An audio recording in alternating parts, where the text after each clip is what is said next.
All students, welcome to my class. In class 7th, now I am going to teach you second chapter, half price. ये जो chapter है lesson second half price, इसका मतलब आधी कीमत है। ये कहीं ना कहीं उस करप्शन से जुड़ा हुआ है जिसके बारे में हम सुनते हैं, हमने सुन रखा है, जिसका इसको हिंदी में अगर कहा जाए तो आधी कीमत। इस कहानी में मैं ये बताना चाहता हूं कि एक फिशरमैन होता है जो बहुत गरीब होता है। अब इस कहानी के माध्यम से मैं आपको बताऊंगा कि फिशरमैन की कहानी एक राजा तक कैसे पहुंचती है और राजा के द्वारा उसकी मदद कैसे की जाती है उसकी बेटी की शादी के बारे में, और कैसे उस करप्ट द्वारपाल को जो है वो राजा सजा देता है उसके करप्शन के लिए। ये जो कहानी है ये एक फिशरमैन की है जिसका नाम जलराज होता है, जो बहुत गरीब होता है। उसे अपने बेटी की शादी की चिंता होती है। एक बार उसका दोस्त कहता है कि तुम्हें जब इतने अच्छे अच्छे दुल्हे वर मिल रहे हैं अपनी बेटी की शादी के लिए तो तुम शादी क्यों नहीं कर देते हो। वो जो फिशरमैन होता है कहता है मुझे लड़के तो मिल रहे हैं लेकिन मैं इतना मजबूर हूं, इतना गरीब हूं कि मैं अपने बेटी की शादी नहीं कर पा रहा हूं। मेरे पास धन नहीं है, मेरे पास पैसे नहीं है, इनफ मनी नहीं है मेरे पास जिससे मैं अपनी बेटी की शादी कर पाऊं।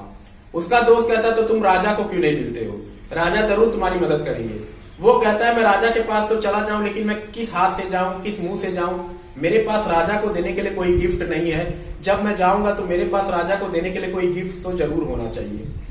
एक दिन वो क्या करता है कि एक मछली मार के, बहुत बड़ी मछली होती है, बड़ी मछली मार के राजा के पास जाता है, लेकिन तभी राजा के राजमहल के पास जो डोर कीपर, जो द्वारपाल होता है, उसको रोक देता है। वो कहता है तुम कहां जा रहे हो।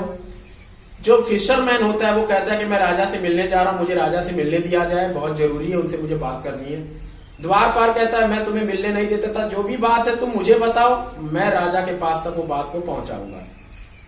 जो फिशरमैन मछली मारने वाला जलराज होता है जिसका नाम, वो कहता है कि मैं राजा को ये बात बता सकता हूँ, ये बात मैं तुम्हें नहीं बता सकता। द्वारपाल जो है वो कहता है कि मैं तुम्हें राजा से तो मिलने दूंगा लेकिन उसकी एक कीमत तुम्हें मुझे देनी पड़ेगी।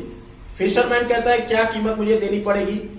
द्वारपाल जो होता है वो भ्रष्ट होता है जैसे कि अपने नेचर के हिसाब से। वो कहता है कि अगर तुम जब अंदर जाओगे और राजा तुम्हें जो चीज देंगे तो उसका आधा तुम मुझे दोगे तभी मैं तुम्हें अंदर जाने दूंगा, अन्यथा तुम यहां से चले जाओ। फिशरमैन कहता है, सोचता है, कहता है ये कैसी बात हुई।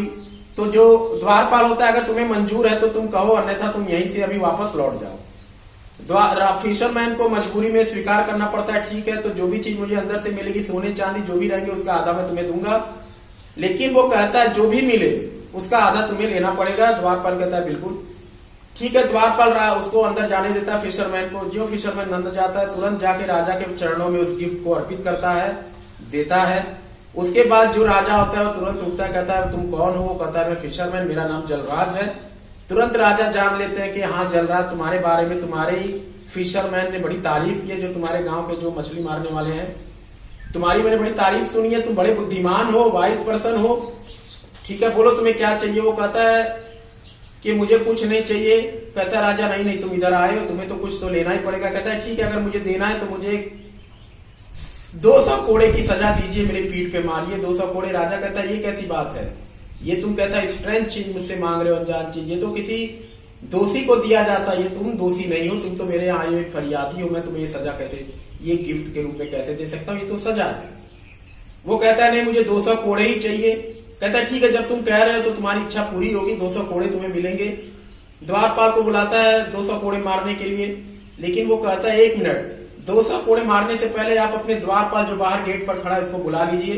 वो बुलावाता है उसको, अपने आदमी को भेज के द्वारपाल को ले आओ। ठीक है द्वारपाल आ जाता है, खड़ा हो जाता है। फिशरमैन द्वारपाल को कहता है देखो मुझे 200 कोड़े मिल रहे हैं सजा के गिफ्ट के रूप में, तो तुम्हें इसके 100 कोड़े मिले होंगे क्योंकि तुमने आधा कहा था, जो चीज मिलेगी उसका आधा मुझे चाहिए, तो इसका आधा 100 कोड़े तुम्हें अब लेने पड़ेंगे। राजा कहता है ये कौन सी बात है तुम दोनों में, क्या 100 कोड़े की बात हो रही है। द्वारपाल तो मना कर देता मैं 100 कोड़े नहीं लूंगा। फिशरमैन राजा को सारी हकीकत बताता है कि जब मैं आपके पास आ रहा था इस द्वारपाल ने मुझे रोका रास्ते में और कहा अंदर से जो भी मिलेगा उसका आधा मुझे तुम्हें देना पड़ेगा। राजा ये बात सुनकर स्तब्ध रह जाते कि मेरे द्वारपाल के द्वारा ऐसी करतूत की गई फरियादी के साथ, तो मेरी प्रजा के साथ, मेरी प्रजा का एक जो आदमी मुझसे मिलने आया और मेरे द्वारपाल इस तरह का बर्ताव किया। उसने तुरंत द्वारपाल को कहा मैं नहीं जानता था कि मैंने ऐसे करप्ट भ्रष्ट द्वारपाल को रखा है, तुम अभी के अभी नौकरी छोड़कर चले जाओ।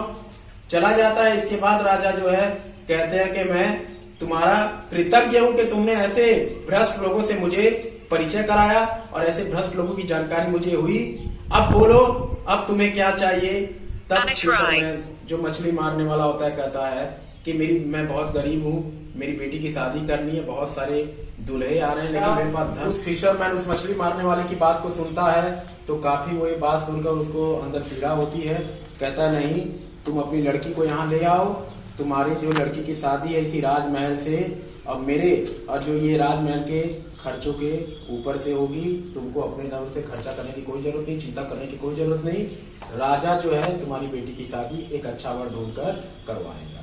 इसी के साथ मैं उम्मीद करता हूँ कि ये जो क्लास 7 में जो चैप्टर है हाफ प्राइस आधी कीमत, ये आपको समझ